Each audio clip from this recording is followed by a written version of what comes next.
পুরুলিয়ার ঝর্ণা রিসর্ট পর্যটকদের কাছে এটি একটি আরামদায়ক ও আধুনিক সুবিধা সম্পন্ন গন্তব্য।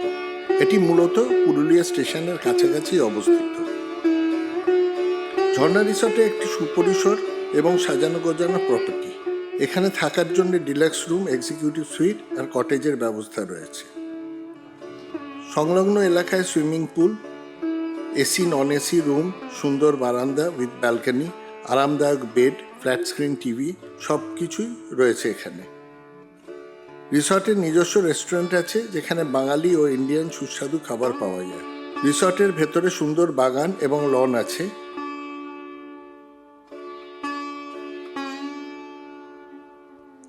হোটেল থেকে 5 মিনিটের পথ হাঁটতে হাঁটতে পৌঁছে গেলাম সুরুলিয়া মিনি জুতে। শহর থেকে 6 কিলোমিটার দূরে কংসাবতীর তীরে অবস্থিত একটি মনোরম পর্যটন কেন্দ্র। এই মিনি জু বা চিড়িয়াখানাটি একটি গভীর বনভূমির ভেতর অবস্থিত। শান্ত এবং সবুজ ছায়ায় ঘেরা এই স্থানটি কংসাবতীর তীরে মাঠ ঘেঁষে থাকায় এর প্রাকৃতিক সৌন্দর্য অপূর্ব। এটি মূলত একটি উদ্ধার কেন্দ্র হিসেবে কাজ করে, যেখানে অসুস্থ বা লোকালয়ে চলে আসা পশুদের পরিচর্যা করা হয়। এখানে মূলত হরিণ, স্পটেড ডিয়ার, নীলগাই এবং বিভিন্ন প্রজাতির হনুমান দেখতে পাওয়া যায়। আর আছে ভাল্লুক এবং হায়না। এখানে বিভিন্ন ধরনের জলচর বা দেশি পাখিও দেখা যায়। চিড়িয়াখানার ভেতর প্রচুর শাল, পিয়াল এবং মহুয়া গাছ রয়েছে। ছোটদের খেলার জন্য এখানে দোলনা বা স্লিপার সহ আলাদা একটি অংশ রয়েছে। শীতকালে সুরুলিয়ার এটি জনপ্রিয় পিকনিক স্পট হিসেবে পরিচিত। বহু মানুষ নদীর পাড়ে এবং জঙ্গলের ছায়ায় পিকনিক করতে আসে। হরিণদের ঘুরে বেড়ানোর জন্য এটি জেলাবাসীর কাছে খুবই জনপ্রিয়। সাধারণত সকাল 10টা থেকে বিকেল 5টা পর্যন্ত খোলা থাকে। শুক্রবার বা বিশেষ ছুটির দিনের সময় পরিবর্তন হতে পারে। এখানে প্রবেশের জন্য খুব সামান্য মূল্যের টিকিট কাটতে হয়। পুরুলিয়া শহর থেকে অটো, টোটো বা নিজস্ব গাড়িতেও খুব সহজেই 10-15 মিনিটের মধ্যেই পৌঁছানো যায়।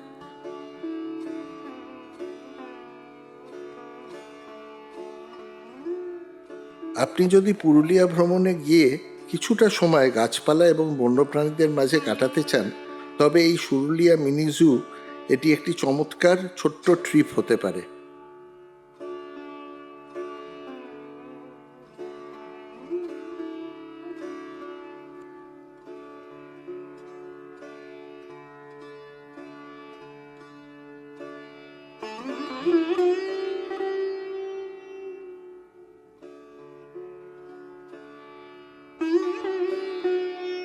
পুরুলিয়ার গ্রাম মানেই লাল মাটির পথ আর অবারিত আকাশ। চারিদিক শাল পিয়ালের জঙ্গল আর দূরে ধূসর পাহাড়ের হাতছানি। মাটির দেয়ালে আঁকা আলপনা আর পলাশ ফুলের লাল রঙে ঘেরা এই শান্ত পরিবেশ যেন এক জীবন্ত ছবি। পাখির ডাক আর মাদলের শব্দ এখানে প্রকৃতির এক অদ্ভুত মায়ায় মিশে থাকে। ঝর্ণা রিসর্টের বাগানটি যেন সবুজের এক শান্ত প্রাঙ্গণ, যেখানে বাহারি ফুলের সমারোহ আর সাজানো লন মন ভরিয়ে দেয়। সন্ধ্যা নামলেই রঙিন আলোয় মায়াবী হয়ে ওঠে চারপাশ। ঝিঝি পোকার ডাক আর হালকা ঠান্ডা হাওয়ায় রিসর্টের পরিবেশ হয়ে ওঠে দারুণ শান্ত এবং আরামদায়ক। এই স্নিগ্ধতা আপনার ক্লান্তি ভুলিয়ে যেন প্রশান্তি এনে দেবে।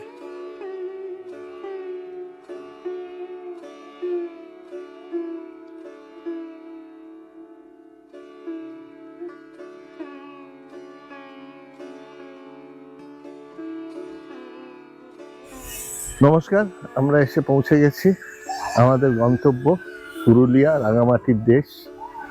কাল রূপসী বাংলা চড়ে আজকে আমরা আছি পুরুলিয়াতে। তো আমরা যাব এখন পুরুলিয়ার বিভিন্ন জায়গা দর্শন করতে, কিন্তু এর মধ্যেই মনটা একটু খারাপ হয়ে গেল। শুনলাম এবছরে নাকি ভালো পলাশ হয়নি। তো এই লোকমুখে শোনা কথা যে 7 বছর অন্তর অন্তর এইরকম নাকি একটা কিছু হয়, যেখানে পলাশের দেখা যায় খুব কম হতে। তো আপনারা এই ব্যাপারে যদি কিছু জানেন আমাদের কমেন্ট করে জানাবেন। তো এবার চলুন আমরা বেড়াতে যাই আমাদের পুরুলিয়া সার্কিট, যেটা হচ্ছে অযোধ্যা পাহাড় সার্কিট। ওখানে গিয়ে আপনাদের সব বিস্তারভাবে দেখাচ্ছি। ভোরের স্নিগ্ধ আলোয় ঝর্ণা রিসর্ট থেকে আমাদের আজকের যাত্রা শুরু হলো অযোধ্যা পাহাড়ের উদ্দেশ্যে।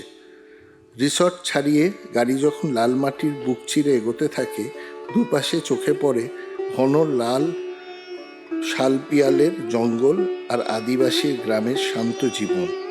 সকালের হালকা কুয়াশা মাখা রাস্তা দিয়ে এগোতে এগোতে দূরে পাহাড়ের আবছা নীল রেখা ক্রমশই স্পষ্ট হয়ে ওঠে। পথের বাঁকে বাঁকে শোনা যায় নাম না জানা বুনো পাখির ডাক।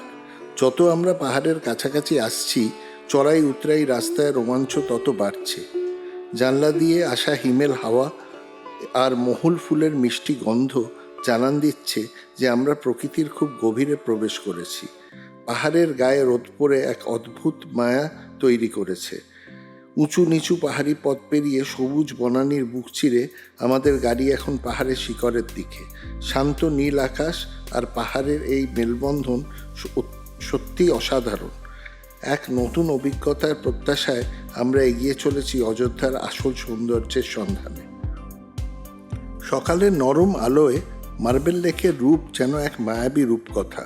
পাহাড়ের বিশাল খাঁজে জমা নীল জলরাশি আর চারপাশে সাদাটে পাথরের দেয়াল রোদের ঝিলিকে এক অদ্ভুত নিস্তব্ধতা তৈরি করে। উপর থেকে নিচে তাকালে মনে হয় যেন এক বিশাল প্রকৃতির আয়নায় আমরা পড়ে আছি। ভোরের এই শান্ত স্নিগ্ধ পরিবেশের লেকের সৌন্দর্য সত্যি অপার্থিব। মার্বেল লেকের সেই নীল জলরাশি আর শান্ত পরিবেশের মায়া কাটিয়ে আমরা এখন এসে পৌঁছচ্ছি পুরুলিয়ার আর এক বিস্ময় পাখি পাহাড় বা মরুগুমা পাহাড়ের পদদেশে। অযোধ্যা পাহাড়ের রেঞ্জে এই অংশটি পর্যটকদের কাছে এক অনন্য আকর্ষণ, যার প্রতিটি ভাঁজে মিশে আছে শিল্প আর প্রকৃতির এক অপূর্ব মেলবন্ধন। পাখি পাহাড়ের প্রধান বিশেষত্ব হল এর গায়ে খোদাই করা বিশালাকার সব পাখির ভাস্কর্য। বহু বছর ধরে শিল্পী চিত্তপ্রসাদ এবং তার সহযোগীরা মিলে এই কঠিন পাথুরে পাহাড়ের গায়ে ছেনি হাতুড়ির নিপুণ ছোঁয়ায় ফুটিয়ে তুলেছে উড়ন্ত সব পাখির অবয়ব। দূর থেকে যখন পাহাড়ের দিকে তাকানো যায়, মনে হয় যেন এক ঝাঁক পাখি পাহাড়ের গা ঘেঁষে আকাশে ওড়ার অপেক্ষায় ডাঙা মেলে বসে আছে। এই শৈল্পিক ছোঁয়াই সাধারণ এক পাহাড়কে নাম দিয়েছে পাখি পাহাড়।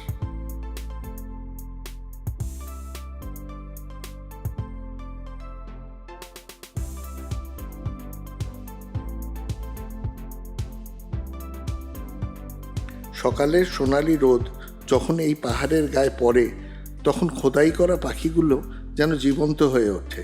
চারপাশটা ঘন জঙ্গলে ঘেরা, যেখানে শাল, পলাশ আর পিয়ালের মেলা। বসন্তকালে যখন পলাশ ফোটে, তখন চারিদিকে লাল আভার মাঝে এই ধূসর পাহাড় এক অন্যরকম গাম্ভীর্য নিয়ে দাঁড়িয়ে থাকে।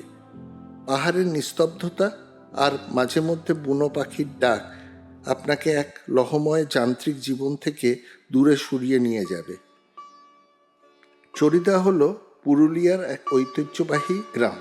এই গ্রামটি বিশ্বজুড়ে পরিচিত তার অনন্য ছৌ মুখোশ তৈরির শিল্পের জন্য।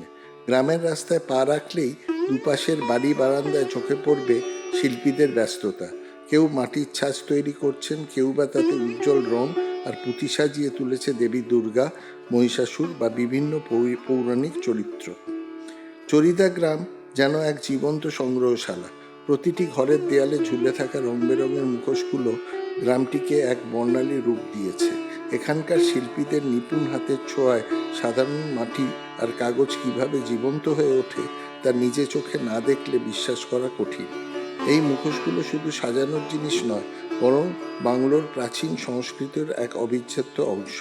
গ্রামের শান্ত পরিবেশ আর শিল্পীদের এই নিরলস সাধনা আমাদের মুগ্ধ করে। চরিদা গ্রাম মানেই বাংলার মাটির শিল্পের এক গভীর অনুভূতির সাথে পরিচিত হওয়া। চরিদা গ্রাম থেকে কিছুটা দূরেই পাহাড়ের কোলে অবস্থিত ঐতিহাসিক লোহরিয়া মন্দির। ঘন সবুজে ঘেরা এই মন্দিরটি মূলত ভগবান হনুমানজিকে উৎসর্গ করা। শান্ত ও নির্জন পরিবেশে অবস্থিত এই মন্দিরটি অযোধ্যা পাহাড়ের এক আধ্যাত্মিক কেন্দ্র। পাহাড়ের চড়াই উতরাইয়ের পথে এই মন্দিরটি পর্যটকের বিশ্রামের পাশাপাশি মানসিক প্রশান্তি দেয়। চারিদিকের প্রাকৃতিক দৃশ্য আর মন্দিরের শান্ত আবহাওয়া এই অপূর্ব অনুভূতি সৃষ্টি করে, যা আপনার পুরুলিয়া ভ্রমণকে আরও সার্থক করে তোলে। লহরিয়া মন্দির ছাড়িয়ে কিছু দূর এগোলেই পাহাড়ের বাঁকে দূর থেকে চোখে পড়ে কেষ্টবাজার ড্যাম। কেষ্টবাজার ড্যামের এই শান্ত রূপ পেছনে ফেলে এবার আমরা পৌঁছে গেলাম লোয়ার ড্যাম। পাহাড়ের খাঁজে তৈরি এই বিশাল জলরাশি আর তার চারপাশে ঘন অরণ্যর প্রতিফলন জলের ওপর এক মায়াবী দৃশ্য তৈরি করে। এখানকার নিস্তব্ধতা আর বিশালতা আপনাকে প্রকৃতির এক অন্যরকম গম্ভীর্যের ছোঁয়া দিয়ে যাবে। লোয়ার ড্যামের মায়া কাটিয়ে আঁকাবাঁকা পাহাড়ি পথ বেয়ে আমরা এবার পৌঁছে গেলাম অযোধ্যা পাহাড়ের সর্বোচ্চ বিন্দু আপার ড্যামে। এটি ভারতের অন্যতম বড় জলবিদ্যুৎ প্রকল্পের অংশ। পাহাড়ের মাথায় এই বিশাল নীল জলরাশি আর চারপাশের দিগন্ত বিস্তৃত পাহাড়ের সারি এক অবিশ্বাস্য দৃশ্যের অবতারণা করে। আপার ড্যাম থেকে খানিকটা দূরেই অবস্থিত ময়ূর পাহাড়, যেখান থেকে অযোধ্যা পাহাড়ের আসল রূপটি অনুভব করা যায়। এই পাহাড়ের চূড়া থেকে চারপাশের দিগন্ত বিস্তৃত জঙ্গল আর পাহাড়ের ঢেউ খেলানো দৃশ্য সত্যি অপার্থিব। ভোরের সূর্যোদয় বা বিকেলের সূর্যাস্ত দেখার জন্য এটি পুরুলিয়ার শ্রেষ্ঠ জায়গা। পাহাড়ের উপর দাঁড়ালে মনে হয় যেন মেঘের খুব কাছাকাছি চলে এসেছি। নিচে তাকালে দেখা যায় ঘন সবুজ বনানীর বুক চিরে চলে গেছে লাল মাটির পথ। আগে এখানে প্রচুর ময়ূর দেখা যেত বলে এর নাম হয়েছে ময়ূর পাহাড়। পুরুলিয়ার লাল মাটির টান আর অযোধ্যা পাহাড়ের এই মায়াবী সফর আমাদের স্মৃতিতে আজীবন অমলিন হয়ে থাকবে। পাহাড়, ঝর্ণা আর সহজ সরল মানুষের এই দেশ প্রতিটি মুহূর্ত ছিল এক অদ্ভুত প্রশান্তির। আজকের মতো আমাদের এই যাত্রা এখানেই শেষ করছি। তবে পুরুলিয়ার এই রুক্ষ সৌন্দর্য আর মাদলের শব্দ আমাদের মনে বারবার ফিরে আসবে। খুব শীঘ্রই দেখা হচ্ছে নতুন কোনো পথে, নতুন কোনো গল্পের সাথে। ততক্ষণ সবাই ভালো থাকুন, সুস্থ থাকুন। নমস্কার। ভিডিওটি ভালো লাগলে আপনারা দয়া করে লাইক, শেয়ার এবং সাবস্ক্রাইব করবেন। আর পুরুলিয়া সংক্রান্ত যাবতীয় কিছু ডিটেল আমরা ডেসক্রিপশন বক্সে আপলোড করে দিয়েছি।